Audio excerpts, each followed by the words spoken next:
A palavra do colega Rodrigo. Vou pedir licença para falar de pé, por questões meramente didáticas, para eventualmente facilitar a apresentação, embora não tenhamos a pretensão de transformar essa breve apresentação numa palestra. A ideia e o objetivo geral é exatamente compartilhar com todos os senhores e as senhoras a experiência ainda incipiente da Corregedoria de Minas Gerais na implementação do modelo de correição à distância, que nós estamos chamando a exemplo de vários outros estados com seus variados modelos de correição virtual, até para que nós possamos, a partir dessa experiência, ou do relato dessa experiência, das dificuldades e êxitos que estamos encontrando e enfrentando, eventualmente aperfeiçoar o nosso modelo e, se pudermos também apresentar alguma informação útil que seja passível de adaptação e aproveitamento em outras unidades da federação, nos colocamos desde já à disposição para qualquer informação complementar nesse sentido. Antes de propriamente tentar cumprir esse objetivo, eu queria saudar especialmente o empenho e a iniciativa sempre muito tenaz do nosso colega Douglas,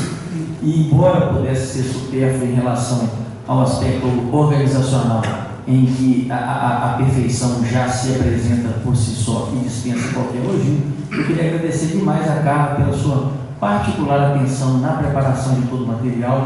inclusive já informando aos senhores que na pastinha do nosso glorioso Ministério Público do Estado do Rio Grande do Sul há um extrato da consolidação dos atos normativos da Corregedoria de Minas Gerais, em que consta os considerandos, o sumário e apenas o título que diz respeito à correição virtual, exatamente para que a gente não tivesse a reprodução de um papel muito volumoso, porque esse ato Corregedoria Geral número 1 de 2018 é, a bem da verdade, o fruto de uma consolidação que a gente faz lá anualmente de atualização e de consolidação, de reunião de todos os atos normativos em vigor da Corregedoria Geral. Já tem mais de uma década que a gente tem essa sistemática de ter toda a produção, a referência normativa da nossa Corregedoria materializada num ato só. Mas especialmente, além desse empenho, pela fidalguia, pela cordialidade, pela alegria e pela hospitalidade que a Carla tão bem representa de todos os colegas aqui do Rio Grande do Sul, desde o momento em que eu cheguei aqui ontem, me senti praticamente em casa, né? Nos traz, obviamente, sensação de muita alegria de sentir-se em casa. Em Gramado já não é grande esforço, né? E ainda mais com a simpatia e a alegria da Carla e de todos os outros colegas do Rio Grande do Sul, a gente fica sempre muito feliz e sempre já com vontade de voltar antes mesmo de ir embora, né, cara? Eu vou chegar um pouco mais próximo apenas para... Se me permite, eu não quero te atrapalhar, mas só para fazer um necessário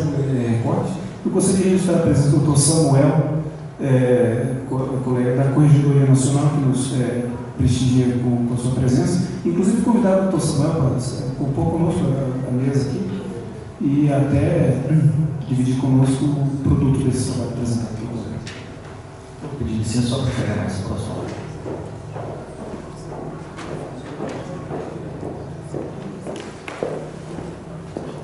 Então, a primeira ressalva que eu gostaria de fazer é que nós estamos tratando de um modelo de correição que está em construção, que foi concebido do ponto de vista normativo durante o exercício do calendário correcional do ano passado, quando o Corregedor de Minas Gerais terminou o seu primeiro mandato, e nossa experiência acumulada ao longo de 2 anos, entendemos que tínhamos condição de partir para um modelo de referência de correição à distância,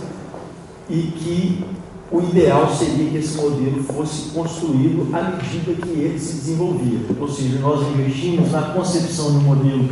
e na definição normativa desse modelo, e à medida que os trabalhos estão sendo desenvolvidos no decorrer desse ano, ou seja, estamos agora concluindo o primeiro semestre, é que esse modelo tem revelado os seus méritos, as suas falhas, e com isso as necessidades de aperfeiçoamento e as suas efetivas possibilidades. Embora nós tenhamos, então, a partir de agora, a possibilidade de sua implementação, esse modelo, ele já aparecia consagrado, né? Já era uma ideia, um desejo do atual corregedor, desde que nós ingressamos na corregedoria com o desafio de tentar alavancar os processos e os métodos utilizados na atividade de fiscalização de maneira mais consentânea com os reclames sociais, primordialmente, imediatamente também com relação à maneira de relacionamento da burocracia e dos critérios utilizados pela corregedoria para se relacionar com os promotores de justiça que são correcionados. Para que se tenha uma ideia da reestruturação que a gente fez e que a gente tem na corregedoria, exatamente para que a gente tenha uma dimensão da medida em que esse modelo pode ou não servir de referência para outros estados, a gente tem uma corregedoria relativamente ou significativamente grande, que envolve mais ou menos umas 50 pessoas, né? Nós somos lá 8 assessores, nós temos, além da assessoria do corregedor geral, né, que somos 8, uma assessoria técnica que é acanhada, mas que atende às necessidades, basicamente 2 setores administrativos, um incumbido de todos os registros dos sistemas e o outro incumbido do controle do processamento de todos os procedimentos. E nesse formato, e sem perder de vista a efetiva estrutura que a gente tinha, a gente começou a perceber, ou partia já de uma percepção antes mesmo de ingressarmos na corregedoria. Não sei o que eu fiz aqui, que eu voltei para onde eu não devia. Você consegue me ajudar a voltar? Obrigado. A gente já tinha uma ideia de que grande parte dos esforços da corregedoria, eles eram destinados a um mecanismo de controle ordinário, independentemente da existência de uma notícia de irregularidade ou de mau funcionamento das unidades. Ou seja, nós somos um estado de 853 municípios, praticamente 900 municípios, praticamente 300 comarcas, o que representava para nós, ou representou nos últimos 2 anos, mais de 300 viagens por ano, com deslocamento de equipes para distâncias, às vezes superiores a 1000 quilômetros, para um trabalho de rotina, porque a nossa legislação determina que sejam correcionadas ordinariamente pelo menos 1/3 das unidades no Estado de Minas Gerais. Além de um gasto superior a R$300 mil ano, com mecanismo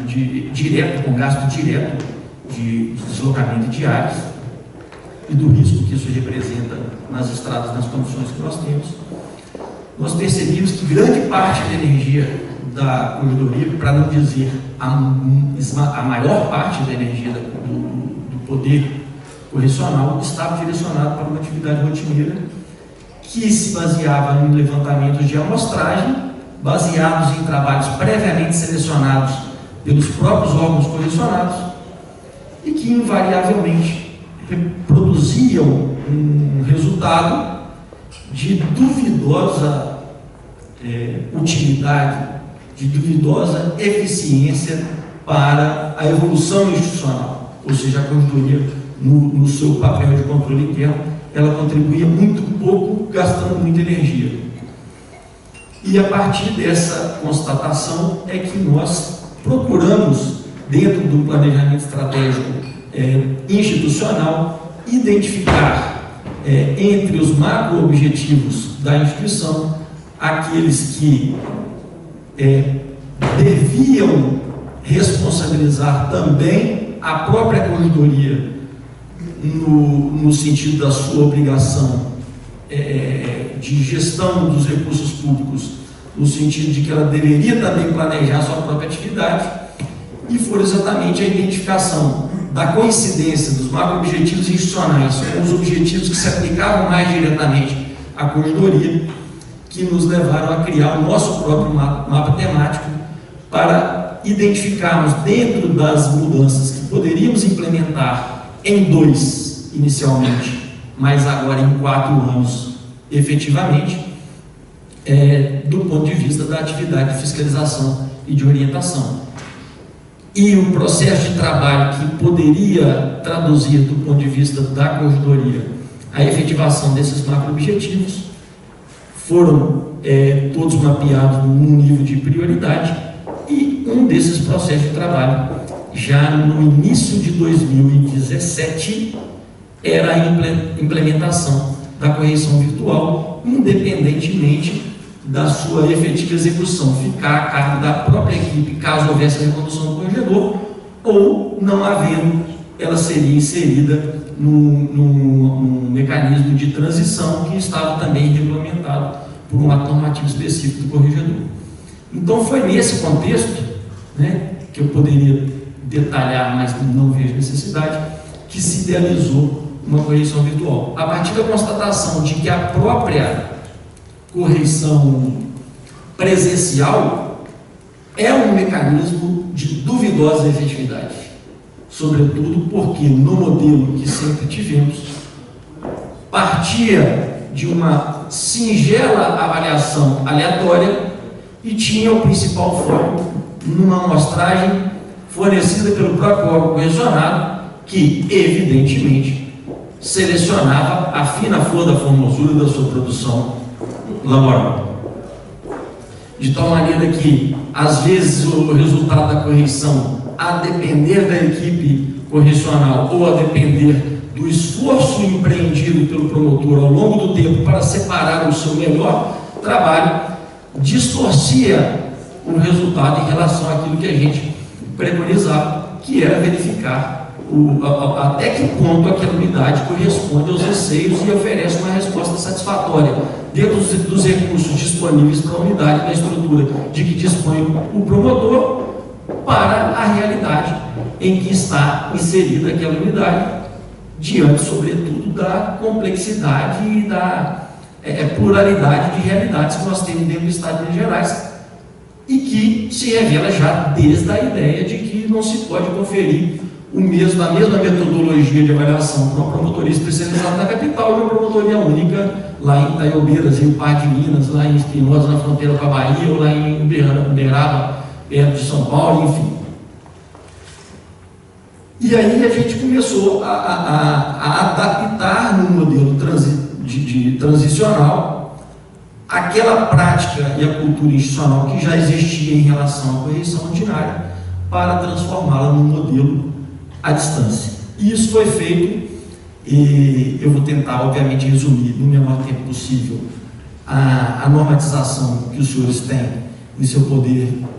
que está lá no título 4, salvo engano, da consolidação dos atos normativos da corredoria, e que está disponível para os senhores nessa pasta do Ministério Público do Estado do Rio Grande do Sul. E a nossa correção, então, a correção ordinária, que especificamente é objeto da nossa atenção aqui, está dividida em 3 fases, cada qual com a sua devida disciplina normativa e, na medida do possível, transparente, inclusive para que o órgão correcionado possa saber de antemão qual é a metodologia que será empregada na sua avaliação. E essas fases são as fases informativa, instrutória e homologatória. Todas as nossas correções ordinárias se iniciam na modalidade virtual. Isso quer dizer que todas as correções ordinárias se iniciam à distância. Com base em que nós tomamos uma decisão de não criar nenhuma ferramenta ou instrumento novo que demandasse investimento numa ideia em relação à qual nós não tínhamos certeza da sua efetividade e da sua concreta chance de sucesso em relação aos objetivos da corredoria. O que nós fizemos foi reunir as ferramentas informacionais e tecnológicas que já estavam disponíveis no ambiente institucional. E não apenas disponíveis no ambiente institucional, mas ferramentas de informação que já eram acessíveis ao promotor em relação a fontes com as quais ele já se relacionava, como, por exemplo, os mecanismos de informação dos sistemas do Poder Judiciário, que já eram demandados do promotor por ocasião de correições ordinárias, como informações encaminhadas ao órgão de controle interno, como, por exemplo, um extrato do sistema de registro dos processos judiciários, que na MRS se chama SISCOM, e que revela, por exemplo, os processos com carga ao Ministério Público nos últimos 30 dias, para se mostrar o acervo em poder do promotor naquela oportunidade. Então, todas as possibilidades que nós vislumbrávamos de utilização dos recursos já existentes e que poderiam nos fornecer informações prévias, elas foram reunidas e catalogadas nessa primeira fase, que a gente chamou lá de fase informativa. Como é que funciona na prática a correição? A correição se inicia por e-mail institucional. O promotor recebe um e-mail com a ferramenta que pede a confirmação de leitura, dando a ele notícia de que, a partir daquele instante, ele está, ou a sua unidade, a unidade em relação à qual ele tem a responsabilidade, está sob correição ordinária. E quando ele recebe esse e-mail, ele obviamente já tem ciência, né? E todos os promotores que serão correcionados esse ano receberam esse e-mail no início do ano, e desde outubro do ano passado já houve a publicação das unidades que serão correcionadas ordinariamente no exercício de 2018. Então ele não está sendo surpreendido com o e-mail, ele já sabia desde outubro do ano passado que ele será correcionado esse ano. No início do ano ele recebe o e-mail e diz: a sua correção começou. E nesse e-mail ele recebe as primeiras orientações do que ele deve proceder ou providenciar nessa fase informativa. Uma das coisas que ele recebe é um link para acessar o nosso próprio sistema de correições, que até então ficava acessível apenas na intranet para os assessores da corredoria, que é o nosso sistema de correições, que se chama lá SISCOR. Essa ferramenta já existe há quase 10 anos. O que nós fizemos foi adaptá-la para uma nova funcionalidade. Então, o promotor, quando recebe esse e-mail, ele recebe um link em que ele acessa um sistema que até então só os assessores tinham possibilidade de movimentação. E aqui, provavelmente, os senhores não estão lendo, mas está escrito correições ordinárias. Enquanto os assessores têm acesso a todas as correições que estão distribuídas para ele, o promotor correcionado só tem acesso à correição dele próprio, ou ao formulário de correição dele próprio. E ele só consegue acessar uma primeira aba. Então, isso é o que eu vejo lá, por exemplo, eu, assessor, quando eu acesso o SISCOR. Eu entro no SISCOR, clico em correições ordinárias, aparece para mim uma relação das unidades que estão sob minha atribuição por designação do procurador, corregedor-geral, correcionado. E aqui eu tenho acesso a todos os termos de correição que estão sendo preenchidos. O promotor, ao receber o e-mail para dar início à correição, ele só tem acesso ao dele, só aparece para ele dele próprio, ou seja, Felipe Gonçalves Araújo, promotor de Nova Ponte, recebe o acesso apenas ao seu próprio termo, e não a todas as abas do termo, mas apenas a primeira delas, que diz respeito aos dados gerais, que são informações do próprio órgão de execução, da unidade em que ele atua e de toda a estrutura administrativa organizacional da sua própria unidade. Então, quando ele clica aqui, ele vai preencher, na verdade, um formulário similar àquele que a gente preenche lá na declaração de imposto de renda, em que vão aparecendo várias indagações, em que se espera sempre a resposta sim, ou seja, a resposta sim indica o que a corredoria espera em termos organizacionais.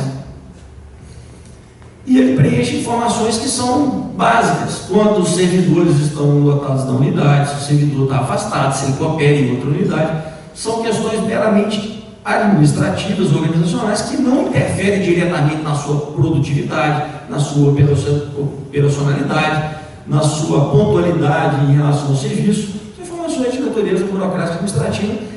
e que revelam para ele, nesse primeiro momento, portanto, um dever de saneamento da unidade e de assunção da sua obrigação de gestor administrativo daquela unidade, fazendo com que, pelo menos por ocasião correições, ele tem que buscar, junto aos seus servidores que exercem as atividades propriamente, executam as atividades administrativas, para que tome pé da situação efetiva da sua própria unidade. E ele declara, ao final, que aquelas informações administrativas correspondem às informações que representam a realidade da sua unidade, em termos organizacionais, tem um espaço lá para ele fazer reivindicações, etc. A partir do momento em que ele nos envia esse formulário preenchido, ele não tem mais acesso a esse formulário, que é baseado nas informações meramente administrativas. Além disso, o outro trabalho que ele tem é preencher um outro formuláriozinho, que também é eletrônico, que individualiza eventuais atrasos de serviço de acordo com o que está conceituado como atraso de serviço no nosso próprio ato normativo, que é a consolidação dos atos da corredoria. Um dispositivo que, salvo engano, inclusive, não consta aí dessa partinha. Ele individualiza o atraso se houver, o que se espera que não haja, mas se houver, ele individualiza e ele já apresenta as justificativas que ele pretende apresentar para o atraso de serviço. E o prazo para o preenchimento e envio desse outro formulário é um prazo mais elástico, exatamente porque se espera que ele só remeta à corredoria esse formulário quando ele conseguir atingir a melhor situação possível em relação ao atraso, que o estimula também a aproveitar a ocasião da correção ordinária para apresentar para a corredoria o melhor resultado possível em termos quantitativos de produtividade e de manutenção do serviço em dia. A partir desse momento, nós, assessores, reunimos todas as informações disponíveis em relação àquela unidade. Acessamos o sistema judiciário ou pedimos ao promotor, quando nós não temos acesso, a relação dos processos com carga ao Ministério Público há mais de 30 dias. Acessamos o nosso sistema de registro da atividade extrajudicial, que lá nós temos o SRU, que é um sistema de registro de todos os expedientes extrajudiciais em tramitação do Ministério Público do Estado de Minas Gerais. 100% dos inquéritos policiais, mesmo, portanto, da atividade judicial, estão cadastrados também no SRU. Então, nós conseguimos gerar lá um relatório de prazos e pendências. Nós conseguimos ter acesso, portanto, ao acervo quantitativo daquela unidade, tanto em relação à atividade processual, 100% em relação aos inquéritos, em relação aos processos em que o Ministério Público figura como parte, a gente tem em torno de 80% dos processos cadastrados, em relação aos processos em que o Ministério Público atua como oficial da lei, eu não sei te falar quantos por cento a gente tem cadastrado. Acho que ninguém sabe no mundo, nem o próprio promotor, acho. E além disso, a gente passou a utilizar também, já desde o ano passado, uma ferramenta que já estava disponível, que é o Tableau, que é uma ferramenta de BI. Então, ela busca em todas as fontes de dados do sistema do Ministério Público informações sobre aquela unidade. E uma informação básica que a gente olha, por exemplo, é um confronto. No caso aqui, nós temos aqui primeira entrância, comarca de Nova Ponte, promotoria de justiça única.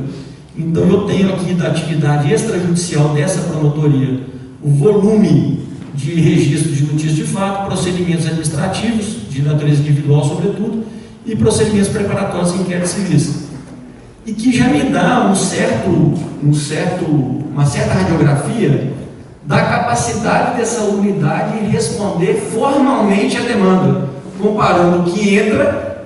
e, portanto, é instaurado com aquilo que é encerrado. E que já me revela, por exemplo, se a capacidade de encerramento está muito aquém da demanda que ela recebe em termos instaurativos, que se não houver um atraso naquele momento da correção, há um problema naquela unidade que mais dia ou menos dia repercutirá numa unidade inviável, porque a sua capacidade de resolução, ainda que formal, até aqui eu só estou tratando de formalidade, do ponto de vista quantitativo, do ponto de vista, portanto, da operosidade quanto à instauração e encerramento, independente do motivo e da qualidade da solução do problema, eu já consigo ter um diagnóstico muito claro de qual é o volume de serviço dessa unidade e, obviamente, essa ferramenta me dá a possibilidade de fazer aqui um filtro, por exemplo, por área de atuação. Nesse caso, eu escolhi tudo que é o que está aqui, porque é uma promotoria única, mas se eu soubesse de antemão, e normalmente a gente sabe quais são as atribuições de uma promotoria de comarca de várias unidades, eu selecionaria apenas aquelas atividades. Uma coisa que a gente sempre olha, por exemplo, enquanto uma promotoria tem atividade de meio ambiente, por exemplo, uma área que é muito propícia à celebração de TACs, é o número de DACs que essa unidade celebrou no último período. E aqui, por exemplo, essa promotoria aqui é um caso que nós convertemos a correição de virtual em presencial. A gente sabe que desde maio de 2017 não se celebra nenhum DAC, embora o volume de ingresso das demandas garantidas de fato no sistema seja muito significativo. Apenas quando eu já fiz o diagnóstico dessa fase informativa é que nós vamos partir para a fase da instrução da correção. Luiz, por gentileza, me controla o tempo, porque senão fica aqui até depois de manhã. É que a gente vai partir para a fase de instrução da correção, ou seja, eu já tenho uma visão do ponto de vista formal e do ponto de vista da dinâmica dessa promotoria em termos quantitativos e, portanto, eu já tenho um retrato também da regularidade formal dessa unidade e eu vou complementar essas informações na sequência para ver o aspecto qualitativo, para ver a natureza da demanda, para ver a complexidade dos problemas que estão sendo enfrentados e com que nível de qualidade essa unidade enfrenta seus problemas, tanto na atividade judicial quanto na atividade extrajudicial. Se a fase informativa é sempre virtual, o que nós esperamos é que nós consigamos concluir todo esse processo de fiscalização à distância, nos valendo, portanto, de todos os meios disponíveis. As peças que antes o promotor encaminhava por amostragem, separava por amostragem para a avaliação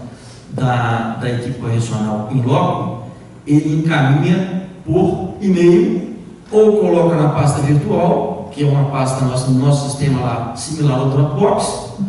ou então, no caso do PJE, nós temos acesso ao sistema de processo eletrônico, nós entramos nos processos em que o promotor se manifesta, inicialmente nos processos que ele nos indica, e há uma possibilidade, e sempre utilizamos dessa possibilidade, de uma avaliação de uma certa quantidade por amostragem, e aí aleatoriamente, melhor dizendo, uma avaliação por amostragem, porém aleatoriamente. E todos os procedimentos que são utilizados, avaliados por iniciativa da corredoria, são consignados no termo de correção para que fiquem consignados no final, no relatório de correção, que será encaminhado primeiro para a homologação do corredor geral e depois para a avaliação do Conselho Superior. Além disso, os inquéritos civis que se encontram pendentes de homologação pelo Conselho Superior do Ministério Público naquela unidade, nós pedimos ao órgão que administra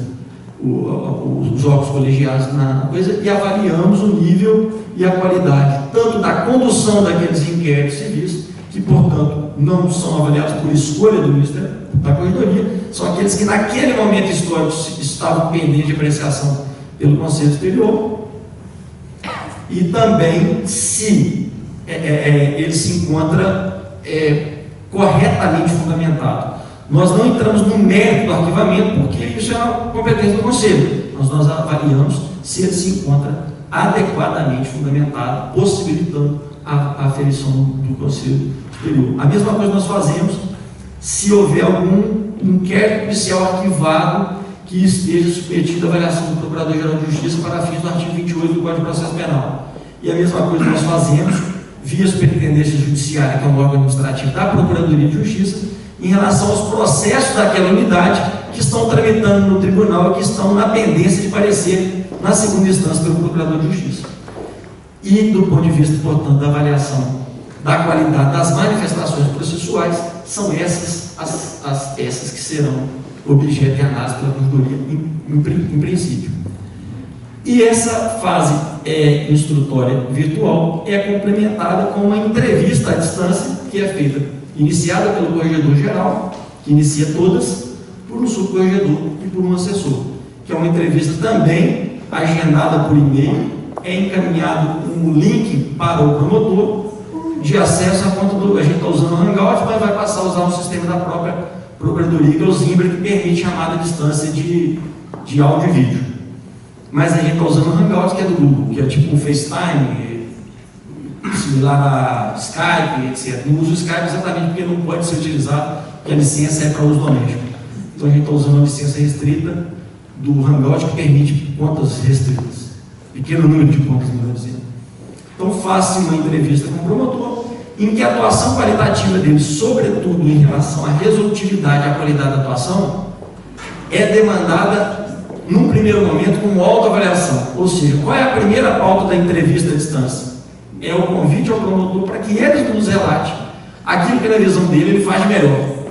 em termos de resolutividade, de qualidade, de demandas complexas, de tutela coletiva, que tem maior impacto social para aquela coletividade.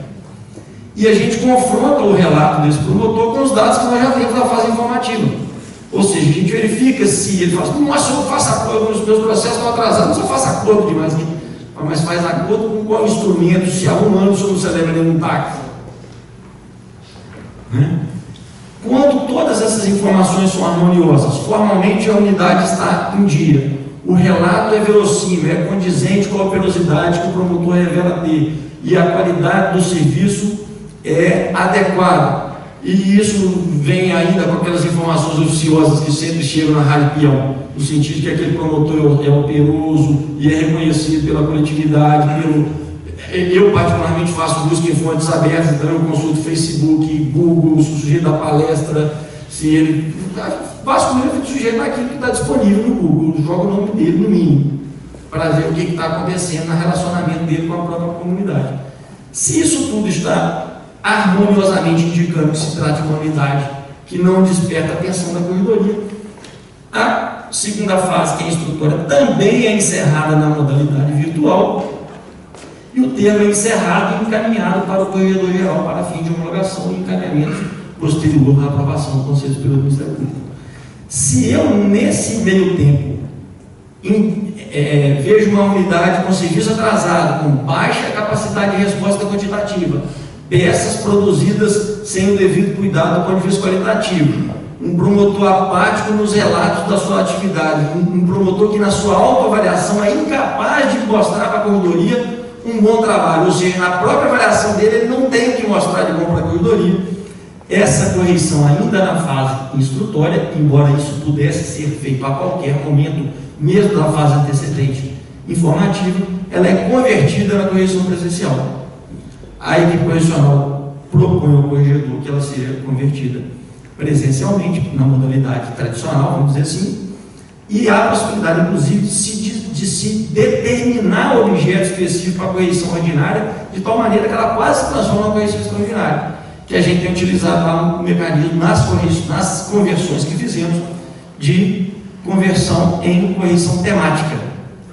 Então, se o problema está no extrajudicial e a principal atribuição do promotor é patrimônio público, ele tem 850 inquéritos civis públicos do patrimônio público e não consegue demonstrar a solução nem de 6, é um caso, por exemplo, concreto, a gente converte tematicamente para que se avalie logo 100% dos expedientes extrajudiciais da área do patrimônio público ou da infância e juventude, de acordo com o que revelar aquela circunstância. Nós, até agora, concluímos com êxito. Esse aqui é a situação em 16 de setembro de 2018. Das 119 correções previstas, nós realizamos 72 na capital, e no interior das 182 previstas, nós realizamos 143. Total 215, no total 301. De 35, por exemplo, eu faço metade das correções ordinárias que os outros assessores, porque eu tenho múltiplas atribuições, eu não sou especializado. De 35, faltam 2 fases informativas para eu concluir, nós estamos na metade do ano. Então, por exemplo, eu já fiz 33, dessas 33, apenas 2 eu sugeri ao corregedor geral que elas fossem convertidas em presenciais, e elas vão demandar 2 viagens que ainda não foram realizadas, e viagens que, diferentemente das correções tradicionais que nós fazemos presencialmente, vão demandar a presença de uma equipe maior, com um subcorregedor e 2 assessores, porque numa das viagens nós vamos analisar o impulsionamento e a limitação adequada do objeto e as providências que estão sendo adequadas em 820 e poucos inquéritos civis do patrimônio público numa determinada unidade. Então, a previsão inicial é que a gente fique nessa unidade por 2 ou 3 dias, até para ter uma dimensão mais realística da estrutura efetiva que está disponível para o promotor para enfrentar essa realidade, para as múltiplas atribuições que ele exerce nessa unidade, além do patrimônio público, como audiências judiciais, etc., para que a gente possa chegar à conclusão se esse atraso é justificável ou não, e mais do que isso, para que a gente possa, em conjunto com o promotor, estabelecer um plano de ação que pode gerar como produto da correção um acordo de resultados, com metas de enfrentamento e eleição de prioridade entre os 825 inquéritos civis públicos do patrimônio público, aqueles que conjuntamente nós concluímos que devam merecer a efetiva e prioritária atenção da instituição para uma resposta mais eficiente para a coletividade. Enfrentamos alguns problemas, temos um gargalo importante que é verificar à distância o conteúdo e o impulsionamento dos inquéritos civis, porque o nosso modelo de inquérito civil não é eletrônico, ele é registrado num sistema, mas o nosso inquérito civil é um inquérito civil de autos físicos, de papel, mas estamos tentando encontrar outros mecanismos que nos possibilitem aprimorar essa metodologia, embora hoje já possamos afirmar que, inclusive entre as 215 realizadas, já temos mais de 150 homologadas. Isso quer dizer o seguinte: pelo menos metade das viagens de 2018 nós não vamos fazer. Então, nossa meta de economia de R$300 mil está cumprida na metade do ano, com R$150 mil de custeio economizado. E o que isso significa? Significa que a corredoria tem mais energia para cuidar do disciplinar, mais energia para cuidar de uma correção extraordinária que precisa, e talvez por isso nós tenhamos hoje o maior número de promotores em disponibilidade cautelar do que se tem notícia em termos de corredoria no Ministério Público de Minas Gerais. Embora os promotores que estejam afastados, não são situações em que a corredoria descobriu com exímia técnica de investigação as irregularidades que eram públicas e notórias no Ministério Público de Minas Gerais. Todo mundo sabia que o problema era concentrado em meia dúzia de mil, mas a meia dúzia de mil sempre ficou incólume porque a corredoria cuidava do relatório mensal, um formulário de relatório mensal que não servia para nada, e que a gente tentava acabar com ele. Alguém falava assim: não, isso é importante para a estatística. E eu sempre falava: tragam-me as estatísticas. E elas nunca vieram para mim, porque elas não existem. As pessoas criam um formulário e não sabem o que vai fazer com eles. E nós estamos tentando implementar uma outra lógica. Vamos gastar energia para dar resposta efetiva e gastar o mínimo dinheiro e esforço possível para cumprir a rotina, o ordinário, que é a burocracia da correção ordinária, embora estejamos cumprindo a lei. E no meu modo de ver, hoje, com maior riqueza de informações que nós tínhamos antes, quando deslocávamos 600 quilômetros para ficar lá 1h30 na promotoria, 2 horas, tomar um cafezinho e comer um pão de queijo e ir embora. Aliás, estão todos convidados para comer um pão de queijo e tomar um cafezinho com a gente lá em Belo Horizonte. Muito obrigado, um abraço.